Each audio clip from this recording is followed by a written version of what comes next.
유대인 이야기 베스트셀러 책을 여러 권 저술하신 홍익희 세종대학교 교수님을 모시고 그 달러에 관한 얘기를 좀 들어보는 시간을 갖도록 하겠습니다.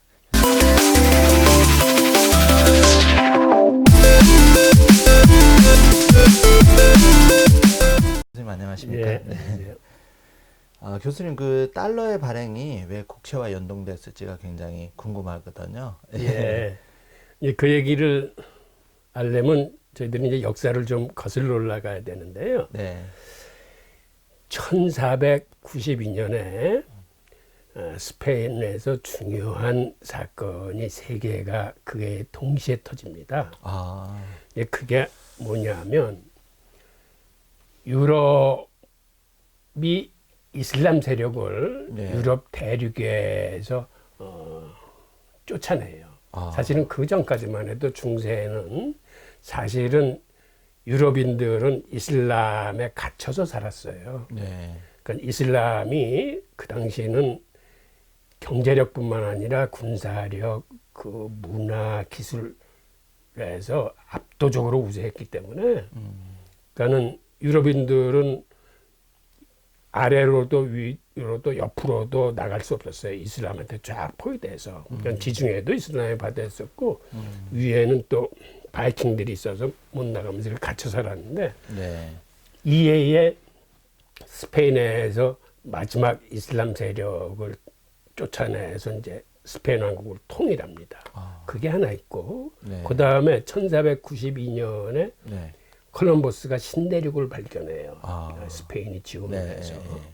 그 다음에 또 한 사건이 있는데 사실은 이게 경제사적인 측면에서는 굉장히 중요한 건데 네. 스페인이 기독교 왕국으로 통일하고 난 다음에는 그간 스페인 제국을 경제적으로 키웠던 유대인들을 일시에 추방합니다. 아. 그래서 1492년에 이렇게 중요한 일 세 가지가 같이 일어났기 때문에 네. 세계사에서 이 해가 중세와 근대의 분기점입니다. 1492년서부터 이제 근대가 시작되는 거예요. 아, 네. 그런데 이때 이베리아 반도에서 쫓겨난 유대인 숫자가 굉장히 많아요. 스페인에서 37만 명이 일시에 추방됐는데 네. 3개월 안에 모든 걸 정리해서 이제 떠나야 됐기 때문에 이 사람들이 떠나면서 스페인 왕국이 제시한 조건이 다 가져나가도 좋은데 돈은 안 된다. 금하고 은과 예.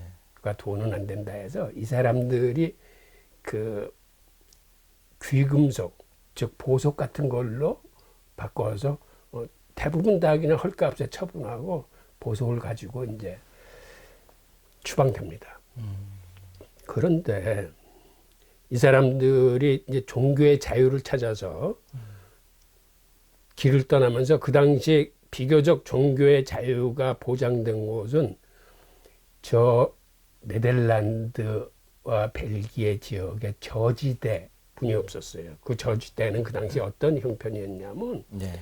그게 원래는 프랑스 땅이었다가 그쪽에 이제 바이킹들이 들어와 있다가 영국을 정복하면서 그게 영국 땅이 됐다가 당시 스페인 제국의 그 카를로스 황제 시절에 그게 또 스페인 땅이 됩니다. 그래서 이렇게 무주공산으로 이 나라 저 나라를 거쳐 가면서 네. 스페인은 카톨릭 국가지만은 그 저지대에는 비교적 종교의 자유가 있었어요. 예. 그래서 유대인들의 많은 사람들이 그때 그 저지대로 올라가요.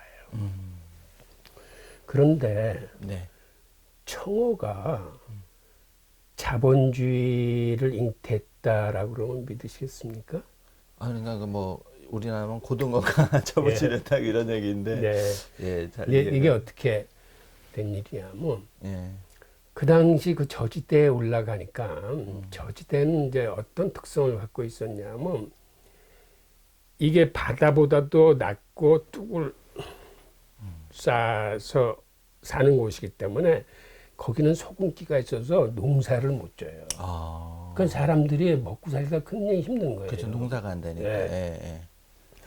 그러니까 우리가 요새 각자 돈을 내는 걸 이제 더치페이라고 그러는데 그게 네. 어떤 연원으로 생겼냐면 그 당시 사람들은 하도 못 살았기 때문에 예. 이렇게 같이 회합을 하면은 예. 누구 한 사람이 그 사람들을 식사 대접을 할 수 있는 형편이 안 돼. 그래서 이렇게 회합을 하면 각자 자기 먹을 건 자기가 싸가지고 가야 돼. 아. 그게 더치페이예요. 아, 그래서 예. 어원이에요. 예, 그럴 정도로 힘들었는데 그때 그 저주대에 가니까는 당시 네덜란드 총 인구가 100만 명뿐이 안 돼. 아주 소국이에요. 네. 근데 그 사람들이 대부분이 이 청어잡이와 관련된 일을 하고 있었어요. 예. 그 청어가 원래는 발티크에서 잡히던 놈인데 해류가 바뀌면서 이게 네덜란드 앞바다에서 잡히는 거예요. 그런데 그 네덜란드 선원 중에 하나가 그 새로운 칼을 개발을 해서 선상에서 청어를 잡자마자 그 내장을 분리해내고 그걸 바닷물을 조금 더 짜게 해서 함수를 만든 다음에 그 함수에다 집어넣는 방법을 이제 개발해냅니다. 야, 예, 그래서 대단하다. 다른 나라 배들은 이제 고기를 잡아도 이 생선이 상할까봐 만선을 하지 못하고 빨리 회항을 해서 이제 소금에 절여 넣는데 네덜란드 배들은 그 함수에다가 그 고기를 저장하고 난 다음서부터는 가득가득 이제 만선을 해가지고 들어오는 거예요. 아. 그런데 유대인들이 와서 보니까는 그걸 들어와서 소금에 다시 한번 절이는데 그 소금을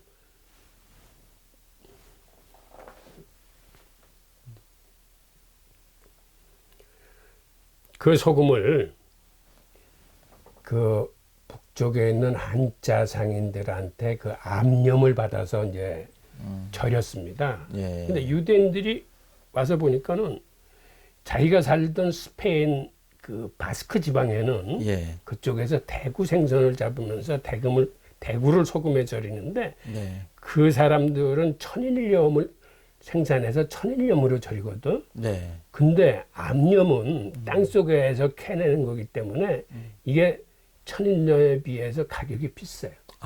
그리고 예. 품질이 천일염이 더 좋습니다.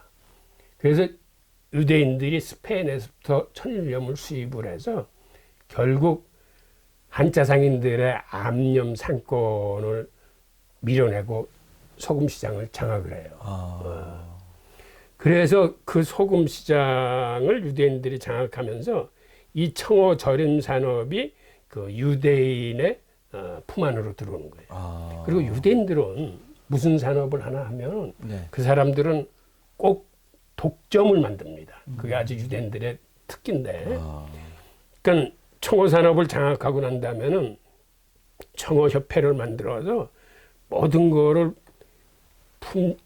이제 표주나 그 다음에 균이라 해서 우선 상품의 품질을 균질하게 만들 뿐만 아니라 그 치어 같은 거를 보호하기 위해서 그물코의 크기까지 정하고 아주 정교하게 이제 그 독점화하는 사업을 해요. 그러다 보니까는 청어가 날개도 춘 듯이 팔리는 거예요.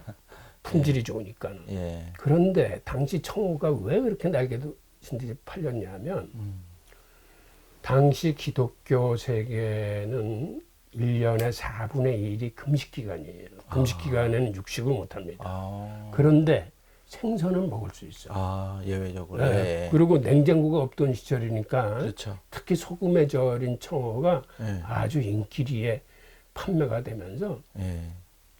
오히려 공급이 딸리는 거예요. 네. 그래서 유대인들이 조선소를 만들어서 고기잡이 배를 대량으로 만들기 시작합니다. 예. 그래서 네덜란드 사람들을 거의 그 청어잡이 그 일자리를 창출을 해내요. 네.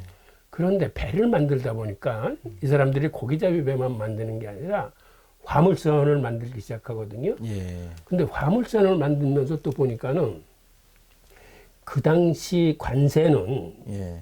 즉 통행세는 어떻게 징수를 했냐면 지금처럼 상품을 일일이 검사해서 상품별로 관세를 매기는 게 아니라 네. 배가 들어오면 네. 갑판의 면적을 보고 그 면적의 크기로 관세를 매겼어요. 예. 그러다 보니까 유대인들은 그 관세를 조금 내기 위해서 갑판을 조그맣게 만드는 거예요. 다시는 해적들이 있어서 갑판에 이제 대포들도 많고 그랬는데 가능한 대포들 다 떼어내고 배를 가볍게 만들면서 갑판을 작게 만들어서 통행세를 들려면서 이 상품 싣는 선복을 크게 만드는 거예요. 그러니까 배가 좀 기형이 돼요. 배불뜨기가 배가 되는 거예요. 그거를 이제 플루트선이라고 그러는데 또 플루트선이 또 어떤 장점이 있었냐면 네덜란드 앞바다가 갯벌이에요. 아덴의 갯벌이라고 해서 세계 5대 갯벌이 하나인데 갯벌에서는 배 밑바닥이 뾰족한 첨저선의 배는 물이 나가면 갯벌에 쓰러지기 때문에 평저선이래야 됩니다. 밑바닥이 평편을 해야 돼요. 아, 그래 이제 물이 나가도 안 쓰러져. 그래서 네덜란드 플루트선은 평저선인데 평저선이 어떤 장점이 있냐면 우선 유선형 배는 먼저 용고를 만들어서 용골 안에서 그 뾰족한 배를 만들어야 돼요. 근데 평저선은 그냥 땅 위에서 작업을 하면 되기 때문에 쉽게 빨리 만들고 크게 만들 수 있어요. 그러니까 배 만드는 비용이 훨씬 첨저선에 비해서 훨씬 싸고 배가 크게 만들 수 있는 거예요. 그러다 보니까 필루트선이 배 만드는 비용도 쌀 뿐만 아니라 통행세도 싸게 내고 그리고 그 당시 유대인들이 또 뭐를 개발했냐면 사각도, 삼각도를 세우면서 삼각도는 역풍에도 갈 수 있는 도시예요. 돛을 크게 만들어 세우면서 거기다 복합 도르래를 연결해서 그 돛을 올리고 내리는 기계를 처음으로 만들어요. 그러니까 사실은 배 선원이 많이 필요한 건 그러한 돛을 관리하는 선원, 그 다음에 대포를 관리하는 선원들이야 되는데 이거를 다 쉽게 했기 때문에 그 선박의 그 운용 인력을 다른 나라 배보다 3분의 1로 줄일 수가 있어요. 3분의 1. 그러니까 통행세도 덜 내, 배 만드는 비용도 더 싸, 그 다음에 선원들도 인건비가 덜 나가 하니까는 나중에는 어떤 결과를 초래했냐면 다른 나라에 비해서 운임이 3분의 1분이 안 되는 아주 대단한 경쟁력을 갖게 됩니다. 머리가 좋네요. 그리고 또 평저선의 특징이 배 밑바닥이 얕게 뜨기 때문에 강이나 하천에도 들어가요. 그러니까 못 들어가는 데가 없네요. 그건 첨저선은 이거는 정박 시설이 있어야만 돼요. 그런데 이 평저선은 고객이 있는 가까운 데까지 들어가는 거야. 강이나 하천을.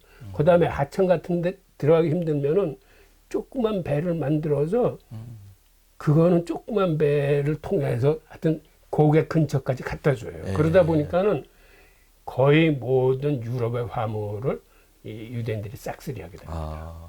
그래서 돈을 많이 암스테르담이 물류의 중심지가 돼요. 유럽 물류 중심지. 물류의 중심지가 되면서 중개 무역이 발전하고 이렇게 무역이 발전하면 무역을 지원하는 금융산업과 보험산업이 발전을 합니다. 순차적으로 이렇게 다 더불어서. 그래서 그 짧은 시간에 네덜란드가 그 세계 무역의 중심지가 돼요. 그 다음에 세계 금융의 중심지가 됩니다. 그리고 그때 네덜란드로서는 그 동양하고 무역하기 위해서 동인도 회사를 만드는데 그거는 동양하고 무역을 하려면 이게 왕복 갔다 오는데 시간이 굉장히 많이 걸릴 뿐만 아니라 많은 투자가 필요해. 예. 그래서 유대인들이 어떤 발상을 하냐면 이게 한두 사람의 힘으로 만들 수 있는 게 아니다 해서 근대적 의미의 최초의 주식회사로서 동인도 회사를 탄생시킵니다. 예. 그래서 그때 주식회사가 등장을 해요. 예. 역사적인 일이 그렇게 해서 일어났네. 네. 그리고 그 다음에는 한번 1회차 왔다 갔다 하려면 시간이 많이 걸리는데 네. 보통 뭐 2년 이상 걸리고 그러거든요. 중국까지 갔다 오면. 그러니까 그 중간에 그 주식을 갖고 있는 사람이 급한 사람은 주식을 팔아야 되는데 그래서 뭐 개인적으로 뭐 카페 같은 데서 만나서 주식을 팔고 그랬는데 그걸 활성화시켜 주기 위해서 주식 거래소가 생겨요. 그러니까 청어로부터 조선업, 해운업 발전하고 무역이 발전하면서 주식회사가 생기고 주식 거래소가 생기고 그 다음에는 유럽 각국의 물건들이 모이고 상인들이 모이다 보니까 암스테르담에서 통용되는 화폐의 종류만 1000가지가 넘는 거예요. 그러니까 너무 복잡해가지고 이거를 중앙은행을 만들어서 화폐 통일을 이뤄냅니다. 네. 그래서 사실 최초의 중앙은행이 암스테르담에서 탄생을 해요. 그리고 길더가 예. 그 최초의 통일된 기축통화로 이제 탄생합니다. 그러니까는 사실 100여 년뿐이 안 되는 짧은 시간에 예. 주식회사, 주식거래에서 중앙은행이 네덜란드에서 탄생하는 거예요. 그리고 그 다음엔 또 무슨 일이 발생하냐면 영국이 사실은 그 당시만 해도 영국이 굉장히 후진국이에요. 예. 그러니까 팔 수 있는 거라고는 양털하고 양털로 짠 그 예. 저금 모직물이 있었는데 그것도 자기들 실력으로 수출을 못하고 유대 모험상인들이 들어가서 그걸 수집한 다음에 그걸 수출을 해줍니다. 그러니까 이렇게 제대로 된 벌이를 못하는 후진국이다 보니까 그들이 목을 매는 게 해적질이에요. 네. 자체적으로 돈을 많이 못 버니까 남 걸 뺏어오는. 네. 그래서 스페인 제국이 플랑드르에서 만드는 청동대포를 위시한 것들이 영국으로 들어가지 못하게 수출 금지령을 내립니다. 그러한 수출 규제가 어떠한 일을 파생시키냐면 예. 영국은 해적질을 하려면 대포가 필요한데 네. 그게 이제 수입이 안 되니까 이 사람들이 대포를 자체적으로 개발해요. 근데 청동을 만들 수 있는 이런 여건이 안 되기 때문에 영국에는 철이 많았는데 그 통해 철대포를 개발을 합니다. 네. 그런데 철대포가 청동대포보다 이 재질이 단단하기 때문에 예. 사거리가 길어요. 그러니까 영국에서 만든 철대포는 100m가 날아가는 거예요. 청동대포는 60m뿐이 못 날아가요. 그러면 아주 우수한 그 대포의 성질 때문에. 예. 예. 그런데 대포를 만들어서 배에 장착시켜서 쏴보니까는 명중률이 형편없어요. 배가 왔다 갔다 할 때. 예. 배가 이제 첨조선, 유선용으로 생겼기 때문에 네. 이 대포를 쓰면 반동을 흡수하지 못해가지고 배가 막 흔들려. 그래서 명중을 안 하는 거예요. 그래서 당시 그 대포 만든 사람들이 이제 왕한테 헨리 8세가 당시 영국 왕인데 이제 보고를 했어요. 우리들이 사거리가 긴 철대포를 만들었는데 문제는 명중률이 형편없습니다. 그러니까는 헨리 8세도 한참 생각을 하더니 뭐라 그러냐면 그 배 밑바닥을 좀 평평하게 만들어봐 라고 얘기를 합니다. 똑똑하네. 네. 그래서 영국에서 최초로 평조선이 또 탄생을 해요. 네. 그래서 어떤 일이 벌어졌냐면 그 당시 세계 최강의 선단은 스페인의 무적함대예요. 네. 그런데 이 평조선을 갖고 있는 영국이 이 무적함대를 깹니다. 어떤 일이 벌어졌냐면 두 나라 함대가 싸울 적에 영국은 80m 이상 접근을 안 해. 그리고 아. 사거리가 100m인 대포를 계속 쏩니다. 예. 그러니까 스페인은 사거리가 60m뿐이 안 나가니까는 쏴도 계속 영국한테 밀리는 거야. 네. 그러니까 당시는 막 육박전을 하고 했을 텐데 이게 육박전이 안 되는 거예요. 한 열흘 동안 그렇게 괴롭히다가 무적함대가 항구에 정박돼 있을 적에 화공으로 그거를 무찔러요. 그래서 영국이 해상권을 장악하게 됩니다. 근데 해상권을 장악하는 나라가 세계를 지배하는데 네. 영국으로서는 해상권을 장악했는데 그걸 그렇게 써먹을 데가 없어. 이게 뭐 무역을 많이 하는 나라도 아니고 그러니까. 그래서 크로멜이 항해조례라는 걸 발표해요. 근데 항해조례가 뭐냐면 모든 배는 영국에 들러서 영국 선박을 활용해서 영국이나 신대륙하고 무역을 해라 하는 얘기예요. 그러니까는 네덜란드로서는 도저히 용납할 수 없는, 받아들일 수 없는 거죠. 그러니까 네덜란드에서 예를 들어서 신대륙을 가려면 이렇게 가야 되는데 굳이 그 배가 영국으로 가서 물건을 다 내려서 영국 배에 환적을 해서 그거를 신대륙으로 가져가려니까 결국 전쟁이 터져. 네. 그랬는데 네덜란드가 지고 네덜란드 해안이 다 봉쇄가 됩니다.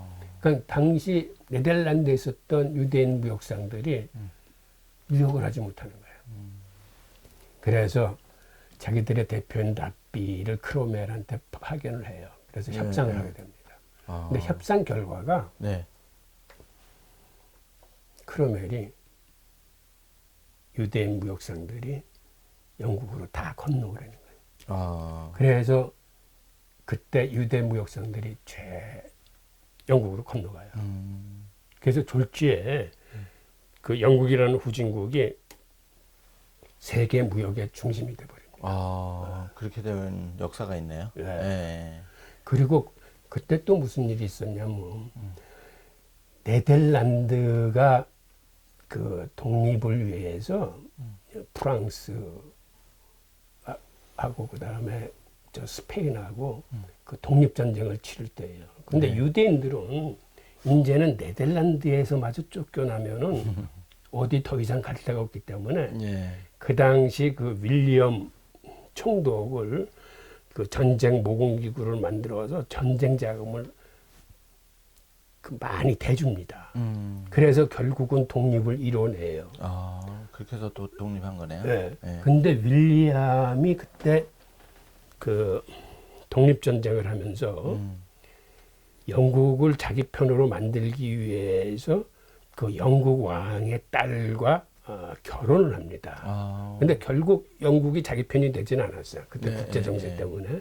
하지만 그 통에 또 어떤 일이 벌어지냐면 영국에서 그 왕과 의회가 서로 싸움을 하면서 의회파가 이제 그 승리를 하게 되는데 그 과정에서 의회파가 현재 왕을 몰아내고 그 네덜란드 그 총독 부부를 영국 왕으로 초청을 합니다. 왜 그러냐면 이쪽이 영국 왕 서열 1위야. 우선 딸이 현황의 딸일 뿐만 아니라 그 윌리엄도 그 아주 가까운 인척이에요. 영국 왕실하고. 그래서 이 두 사람이 영국 왕으로 떠나면서 이때 유대 금융인들 8,000명이 그 왕을 쫓아서 들어가요. 영국으로. 그럼 먼저 유대 무역상들이 크로멜하고 협상해서 영국으로 옮겼고 왕이 네덜란드 총독이 영국 왕이 되면서 이때 유대 금융인들이 쫓아가요. 그러니까 영국이 무역의 중심지뿐만 아니라 금융의 중심지가 돼요. 그리고 그 당시 면세 지역이었던 그 더 시티, 런던 시내에 있는 그 경제 특별지구를 유대인들한테 그 들어오라고 해서 그 활용을 해요. 그래서 거기가 지금도 세계 그 외환거래의 이제 중심지가 됐는데 그 통에 영국이 이제 세계의 중심 국가로 부쩍 크게 됩니다. 그리고 왕이 들어와서 또 무슨 얘기를 했냐면 프랑스하고 전쟁을 해야 되는데 전쟁 자금이 없는 거예요. 그러니까 자기를 네덜란드에 있을 때 그렇게 많이 도와줬던 유대인들한테 또 한 번 손을 내밉니다. 전쟁을 해야 되는데 전쟁 자금이 필요하다. 120만 파운드만 빌려달라라는 얘기를 해요. 근데 그 당시 120만 파운드는 너무 큰 금액이야. 그러니까 한두 사람이 해결할 수 있는 금액이 아니에요. 그래서 유대인들이 그 당시 그 스코틀랜드 금융인들을 앞세워가지고 네. 어떤 신디케이트를 조직을 해서 그 다음에 왕한 그 딜을 하나 해요. 그 딜이 뭐냐면 저희들이 전쟁 모금 기구를 다시 만들어서 한번 돈을 한번 마련해 보겠습니다. 그런데 한 가지 왕께서 저희를 위해서 해주실 일이 있습니다. 라고 하면서 무슨 얘기를 하냐면 우선 그렇게 해서 모은 돈을 빌려드리는데 그거를 저희들한테 영구히 갚으실 필요 없고 이자만 주시면 됩니다. 아주 그냥 예. 그 당시 시중이자가 한 15% 정도 됐었는데 연 8%로 계약을 하면서 대신 우리가 왕한테 그 빌려드리는 그 돈을 담보로 은행권을 발권할 수 있는 거를 허락해 주십시오. 해서 그 발권력을 얻어내요. 그래서 전쟁 모금 기구를 통해서 거둬들인 금괴를 빌려주고 이거를 주식회사 영란은행으로 만든 다음에 여기서 그 은행권을 발행하기 시작합니다. 그러니까 이게 그 정부가 발행한 국채를 통해서 그 통해량이 발행되는 이런 시스템으로 굳어져요. 그러니까 그 다음서부터 영국 왕실은 돈 빌릴 곳이 생겼으니까는 국채를 발행해서 영란은행에 주면 영란은행이 화폐를 발행해서 그 정부에 주는 이런 시스템이 이때 만들어져요. 그리고 미국의 1913년에 그 JP 모건과 그 로스차일드계 은행들이 미국의 연준을 만들면서 바로 이 영란은행 시스템을 그대로 따가지고 들어갑니다. 그래서 연준이 국채를 발행해서 연준한테 주면 연준이 은행권을 찍어서 미국 정부에게 주는 시스템이 이렇게 해서 탄생이 돼요. 그렇네요. 예. 그러니까는 우리가 지금 청어에서부터 얘기가 시작됐지만 네. 하여튼 청어로부터 자본주의의 그 씨앗들이 잉태되고 그 시스템이 그대로 영국으로 옮긴 다음에 그 영국에서 그 전쟁 자금 필요에 의해서 이제 영란은행이 탄생되고 네. 그 시스템이 그대로 미국의 연준으로 연결된 거죠. 그러다 보니까는 연준은 지금도 미국 정부가 가진 국채에 대해서는 이자를 받을까 안 받을까? 안 봐. 이자는 받아요. 받아요. 그러니까 예. 미국 정부는 예. 자기가 발행한 국채에 대해서는 그 예산에 다 계산시켜가지고 매년 그 13%인가 그 내외의 그 예. 이자가 책정되어 있습니다. 네. 그래서 국채 소유자들한테는 이자를 다 지급을 해요. 그래서 연준이 갖고 있는 국채에 대한 이자도 미국 정부는 일단 연준한테 줍니다. 그러면 연준은 그걸 받아가지고 사실은 자기 주주한테 6%를 배당을 해요. 그리고 나머지 자기가 쓸 돈을 좀 남겨놓은 다음에 90% 이상은 다시 돌려줘. 미국 정부에. 그래서 미국 정부가 사실은 국채를 발행하는 걸 그렇게 크게 염려하지 않는 이유 중에 하나가 바로 연준이 갖고 있는 국채에 대한 이자는 다시 돌려받기 때문에 그래요. 그렇죠. 네. 듣고 보니 정말 이게 달러 관련해서 참 여러 가지 또 국채 발행의 역사, 뭐 또 연준이 그렇게 탄생한 역사까지 굉장히 재미있어집니다, 교수님. 예.